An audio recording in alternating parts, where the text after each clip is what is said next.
Hello, story lovers. Tonight, we're diving into a tale of passion, secrets, and choices that could change everything. Hearts will be broken, love will be tested, and every twist will leave you on the edge of your seat. Comment below where you're watching from. And if this story moves you, hit like, subscribe, share it with someone who loves a powerful love story, and tap the bell so you never miss the next thrilling chapter. Ready? Let's begin. The hospital room smelled of antiseptic and fear. Isabella Martinez gripped the metal bed rails as another contraction tore through her body like lightning. The machines beeped steadily around her, indifferent to her pain, while she stared at the empty chair beside her bed.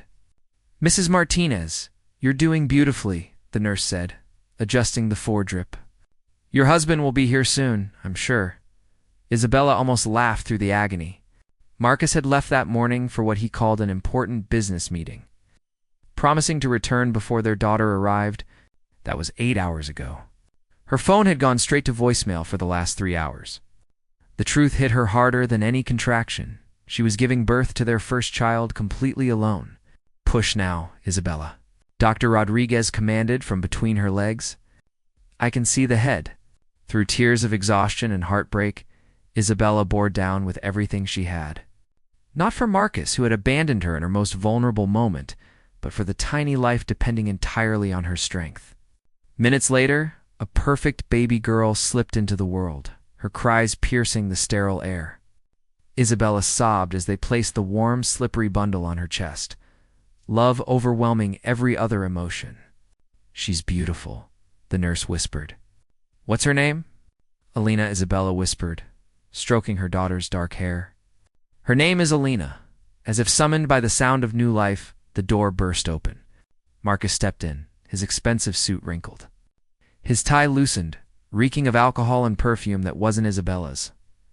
"Sorry I'm late," he said casually, as if he'd missed a dinner reservation instead of his child's birth.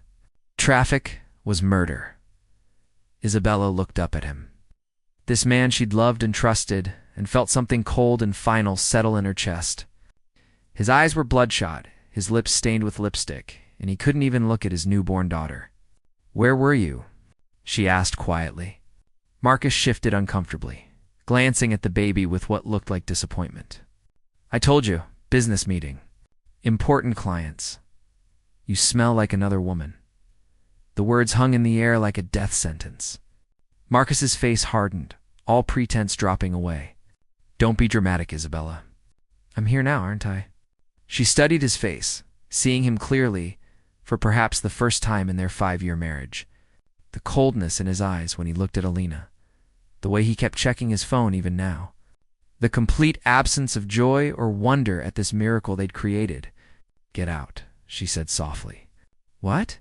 "I said get out. If you couldn't be here for her birth, you don't deserve to meet her now." Marcus's eyes flashed with anger. "You're being unreasonable. I worked my ass off to provide for this family. This family." Isabella's voice rose, causing Alina to stir against her chest. "You weren't here, Marcus? You weren't here when she was born, when I needed you most. You were with someone else. You can't prove that." The casual cruelty in his voice shattered something inside her. Isabella looked down at Alina, at this perfect, innocent life, and made a silent vow. Her daughter would never know the pain of loving someone who could abandon you when you needed them most. "I want a divorce," she whispered. Marcus laughed, a sound devoid of warmth. "You'll never survive without me, Isabella. You have no money, no career, no prospects. You need me." Isabella met his gaze steadily, feeling strength flow through her like steel. "Watch me." The art gallery hummed with the quiet energy of New York's elite. Isabella moved through the crowd like a ghost, her black dress impeccable, her smile perfectly practiced. 5 years had transformed her from abandoned wife to successful gallery owner. But the scars ran deeper than designer clothing could hide. "Mommy, look at this one." Elena's voice cut through the sophisticated murmur of art patrons. At 5, she was fearless in ways Isabella envied, her dark eyes bright with wonder as she stared up at a massive abstract painting. "It's beautiful, mi amor," Isabella said, crouching beside her daughter. "What do you see in it?" "A storm," Alina said solemnly. But there's light trying to break through the dark parts. Isabella's breath caught. Sometimes her daughter's perception unnerved her with its accuracy. Isabella Martinez. The voice made her blood freeze. She turned slowly, and there he was. Marcus, older now, his hairline receding slightly, but still handsome in that polished way that had once made her heart race. He wore an expensive suit and a smile that didn't reach his eyes. "What are you doing here?" she asked instinctively, moving closer to Alina. "Supporting the arts?" he said smoothly. "I heard through mutual friends that you'd made quite a name for yourself." "Impressive venue." Alina tugged at Isabella's dress. "Mommy, who is this man?" The question hung in the air like a blade. Marcus looked down at his daughter for the first time, really looked at her, and Isabella saw something flicker across his face. Recognition, perhaps, or regret. "Alina, go find Mrs. Chen by the sculpture," Isabella said softly. "I'll be right there." Alina hesitated, her intuition sharp even at 5. "I don't like him, Mommy. Just for a minute, sweetheart, please." After Alina reluctantly walked away, Marcus stepped closer. "She looks like you," he said quietly. "She looks like herself," Isabella replied coldly. "What do you want, Marcus?" "I want to talk. About Alina. About us. There is no us. There hasn't been for 5 years." Marcus glanced around the gallery, taking in the expensive artwork, the well-dressed patrons, the obvious success. "You've done well for yourself." "Better than I expected." The casual condescension in his voice ignited her anger. "You mean better than you hoped I made mistakes, Isabella? I know that now. But I want to be part of her life." "Part of your life? Now? After 5 years of nothing? No child support, no visits, no phone calls on her birthday?" "I was young, scared. I wasn't ready to be a father, and now you are." Isabella's laugh was bitter. "What changed, Marcus? Your other women finally figured out what kind of man you really are." His jaw tightened. "I'm different now. I've grown up. Have you? Or did you just run out of options?" Before he could answer, a commotion erupted near the entrance. A man in a janitor's uniform stood arguing with security, gesturing frantically toward the gallery. "Sir, you can't come in here dressed like that," the guard was saying. "I just need 5 minutes," the man pleaded. His voice was rough, desperate. "There's something I have to tell someone, something important." Isabella found herself drawn toward the disturbance, something about the man's desperation resonating in her chest. He was tall, broad-shouldered, with calloused hands and eyes that held too much pain for someone so young. "Let him speak," she called out, surprising herself. The security guard looked confused. "Ma'am, this is a private event. It's my gallery," Isabella said firmly. "Let him speak." The janitor's eyes found hers across the room. She saw something in them that made her heart stutter. Gratitude, yes, but something deeper. Something that looked like recognition, though she was certain they'd never met. "Thank you," he said quietly, his voice carrying across the suddenly silent room. Marcus grabbed her arm. "What are you doing?" "This isn't your problem." Isabella shook him off, her eyes still locked on the stranger. "Everyone has a story worth hearing." The janitor stepped forward. And as he moved into the light, Isabella noticed the wedding ring tan line on his finger, the way his shoulders carried invisible weight, the exhaustion that seemed bone deep. "My name is David Rodriguez," he said, his voice steady despite the tremor in his hands. "And I'm looking for someone who might not want to be found." The gallery had emptied except for staff cleaning up crystal glasses and abandoned programs. Isabella sat in her office, still shaken by the evening's events. David Rodriguez had been escorted out after his cryptic declaration, but not before their eyes had met one more time across the crowded room. There had been something in that look that haunted her. A soft knock interrupted her thoughts. "Come in," David stepped through the doorway. No longer in his janitor's uniform, but in simple jeans and a clean button-down shirt. Up close, she could see the intelligence in his dark eyes. The way he carried himself with quiet dignity despite whatever circumstances had brought him to her gallery. "How did you get past security?" she asked. "I told them I was here about the Martinez account." he said with a slight smile. Sometimes honesty works. There is no Martinez account. I know. He moved closer, his hands shoved deep in his pockets. But there is a Martinez I need to talk to. Isabella's pulse quickened. I don't know you. No, but I know you. Or at least, I know your story. David pulled out his phone, scrolled through news articles. Abandoned wife builds art empire from nothing. Single mother defies ex-husband's predictions. Isabella Martinez, the woman who proved that strength isn't something you're born with. It's something you choose. You researched me? I had to. You see, my wife left me 3 months ago. His voice caught on the words. Took our son and disappeared. No note, no explanation, just gone. I've been working 3 jobs trying to find them, trying to understand what I did wrong. Isabella felt her defenses soften despite herself. I'm sorry, but I don't see how I can help you. David sat down across from her desk uninvited, his eyes intense. Because you did what she did?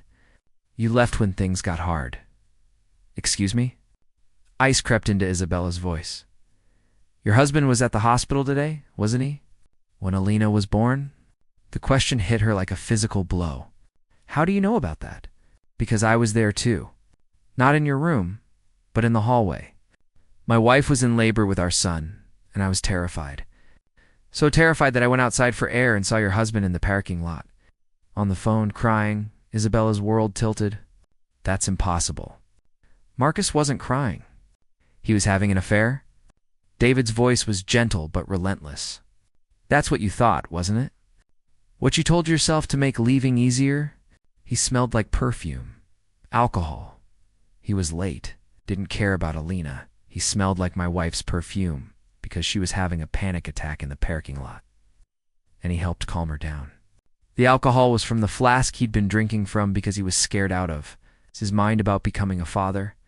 The room spun around Isabella. You're lying. David pulled out a worn photograph, slid it across her desk. It showed Marcus sitting on a bench outside the hospital, his head in his hands. Shoulders shaking with what could only be sobs. I took this picture because I recognized the fear. The same terror I was feeling. He wasn't cheating on you, Isabella. He was falling apart, and he was trying to pull himself together before he came inside to meet his daughter.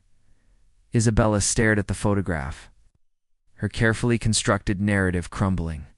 Then why didn't he fight for us? Why didn't he try to explain? Because you told him to get out before he could. Because pride is easier than vulnerability. Because sometimes we let fear make our choices for us. Tears burned Isabella's eyes. He never contacted us. Never sent money, never called. Did you make it easy for him too? David's voice held no judgment, only sad understanding. Did you leave forwarding addresses?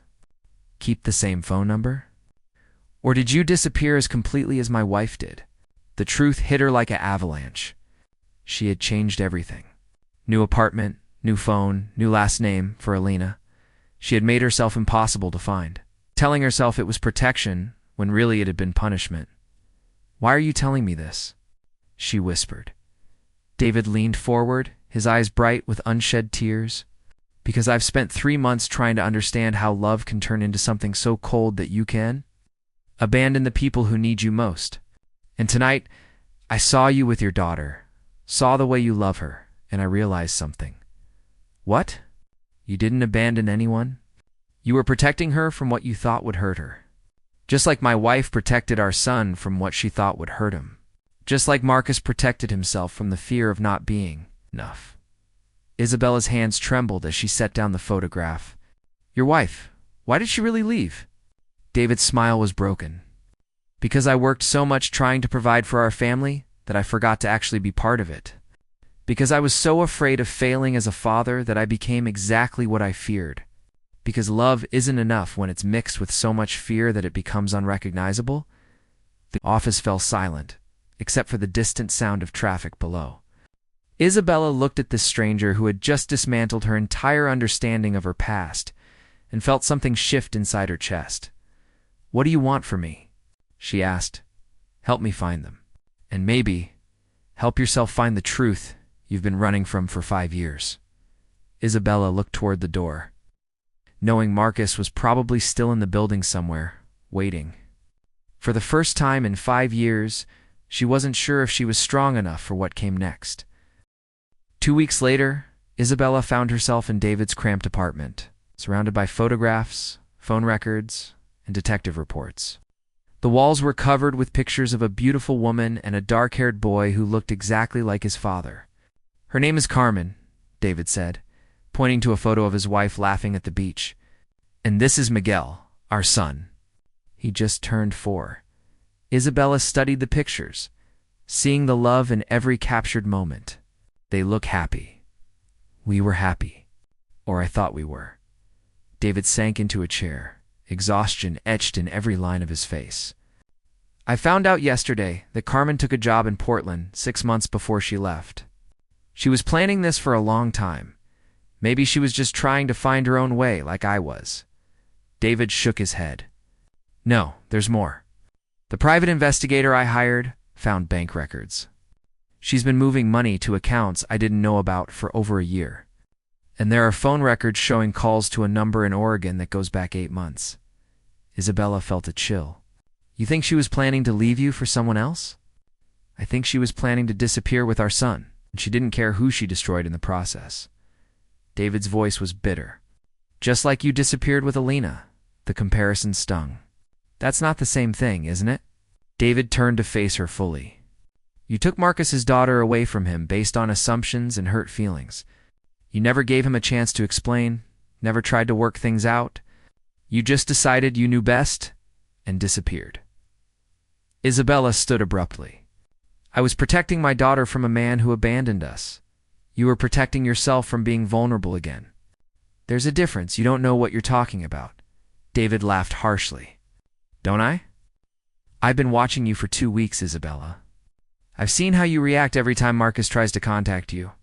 I've seen the fear in your eyes when you think about letting him back into Elena's life. You're not protecting her, you're protecting yourself. That's not true. Then prove it. Let him see her. Let him try to be a father." Isabella felt trapped, exposed. "Why do you even care? This isn't about your wife anymore, is it? This is about you trying to justify what she did to you." David's face went white. "What did you say?" "You heard me. You're so desperate to make Carmen the villain that you're willing to destroy my life to prove your point. Maybe she left because she saw something in you that scared her. Maybe she was protecting your son from you." The words hung in the air like poison. David stared at her for a long moment, then walked to his desk and pulled out a folder she hadn't seen before. "You want to know why Carmen really left?" His voice was deadly quiet. "It wasn't because I worked too much. It wasn't because I was a bad father." He threw photographs across the coffee table. Isabella looked down and her blood turned to ice. The pictures showed Carmen in intimate embraces with another man, kissing passionately in hotel parking lots, holding hands in restaurants. "She left because she'd been having an affair for over a year," David said. "With my brother." Isabella's legs gave out. She sank back into the chair, staring at the evidence of betrayal spread before her. "Your brother. My twin brother. The one I trusted with everything. The one who helped me search for her when she disappeared. The one who consoled me when I cried about losing my son." David's voice cracked. "He knew where they were the whole time. He's been helping them hide from me." Isabella felt sick. "David, I'm so sorry. I hired you to help me because I thought you understood what it meant to be abandoned. But you don't, do you? You were the one who did the abandoning. You were the one who took a child away from their parent. You were the one who destroyed a family." The truth of his words hit her like a physical blow. "I thought I was doing the right thing." "No, you thought you were doing the easy thing. Just like Carmen did. Just like everyone does when love gets complicated." David moved toward the door, his movements sharp with anger and pain. "I want you to leave, David, please. Let me help you find them." He turned back, his eyes cold. "I don't need your help anymore. I know exactly where they are. My brother just texted me an address, probably thinking he was being merciful. They're in Portland, living as a family. The family that should have been mine." Isabella stood, desperate to repair what she'd broken. "What are you going to do?" David's smile was terrible. "I'm going to do what you never gave Marcus the chance to do. I'm going to fight for my son." And unlike you, I'm not going to let fear make my choices for me. As the door slammed behind her, Isabella found herself alone in the hallway, finally understanding the true cost of the choice she'd made 5 years ago. And for the first time, she wasn't sure she could live with it. Isabella sat in her car outside Elena's school, watching her daughter play on the playground. Elena was laughing with friends, her face bright with innocent joy, unaware that her mother's world was crumbling. Her phone buzzed. A text from David. Found them. Going to Portland tonight. Thank you for showing me what abandonment really looks like. Isabella closed her eyes, feeling the weight of 5 years of choices pressing down on her chest. Another text, this one from Marcus. I'll be at the gallery tonight, please. Just 10 minutes. Let me try to explain. She thought about David's photographs of Carmen and his brother, about the betrayal that had torn his world apart. She thought about her own assumptions about Marcus, about the perfume and the tears she'd been too proud to understand. She thought about Elena, who deserved better than a mother ruled by fear. An hour later, Isabella stood in her gallery office, facing Marcus across the same desk where David had shattered her understanding of the past. Marcus looked older, more weathered, but his eyes held the same desperate hope she remembered from the hospital. You came, he said quietly. I came. Marcus pulled out a worn envelope, set it on the desk between them. I've been carrying this for 5 years. I wrote it the day you left, but I never sent it because I didn't know how to find you. Isabella stared at the envelope, her name written in Marcus's careful handwriting. What does it say? It says that I was a coward, that I was so terrified of being the kind of father my dad was, that I panicked when Elena was born. It says that I spent that whole day driving around, trying to work up the courage to come back and be the man you needed me to be. Isabella's hands trembled as she opened the envelope. Read words that had waited 5 years to be heard. Apologies, explanations, promises that might have changed everything if she'd been willing to listen. The perfume, Marcus continued, his voice rough with emotion, belonged to a woman in the parking lot who was having a panic attack. Her husband was inside with their newborn, and she was terrified something would go wrong. I helped her calm down because I understood the fear. David told me, Isabella whispered. David. Isabella looked up at Marcus, seeing him clearly for perhaps the first time in years. Not as the villain she'd created to justify her choices, but as a flawed, frightened man who had lost his family because neither of them had been brave enough to be vulnerable. I need to ask you something, she said, and I need you to be completely honest. Marcus nodded. Do you want to be Elena's father? Really want it? Because if you do, if you're serious about this, then I need to tell you that I've spent 5 years teaching her to be strong without you. She doesn't need you, but she might want you if you can prove that you're worth wanting. Marcus's eyes filled with tears. I want to be her father more than I've ever wanted anything in my life. I want to be the man you both deserve. Isabella stood, walked to the window overlooking the street where David's car had been parked that morning. It was gone now, along with the man who had forced her to confront the truth about her choices. There's something else, she said without turning around. I kept Elena from you because I was scared. Not of you, but of what would happen if I let myself be vulnerable again. I was protecting myself, not her. And in doing that, I robbed both of you of 5 years you can never get back. Isabella, she turned to face him. I'm going to Portland. Marcus looked confused. Why? Because there's a man there who's about to make the same mistakes I made. And maybe if I can stop him, I can start to make up for what I've done to you. To Elena, to our family. Marcus stood slowly. What about us?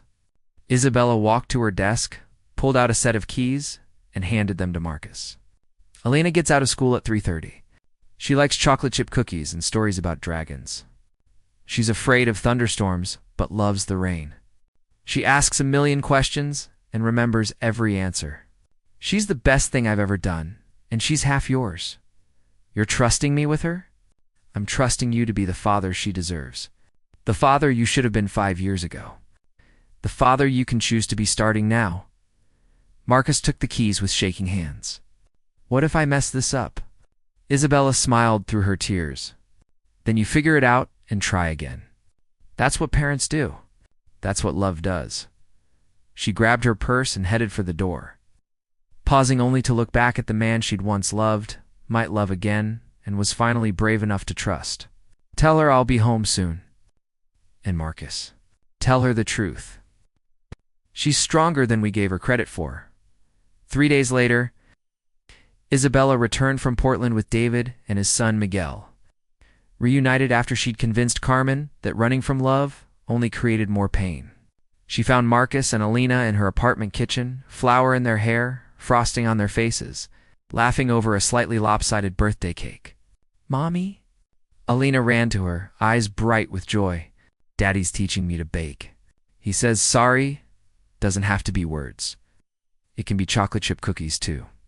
Isabella looked at Marcus over their daughter's head, saw the man she'd fallen in love with years ago, tempered now by loss and hope and the kind of love that chooses to stay when staying is hard. "Welcome home," he said softly. Isabella pulled them both into her arms, feeling the fractured pieces of their family beginning to heal. It wouldn't be easy. Love after betrayal never was. But they were choosing each other again, choosing to build something stronger from the broken pieces of what they'd lost. Outside, snow began to fall, covering the city in fresh possibility. The end.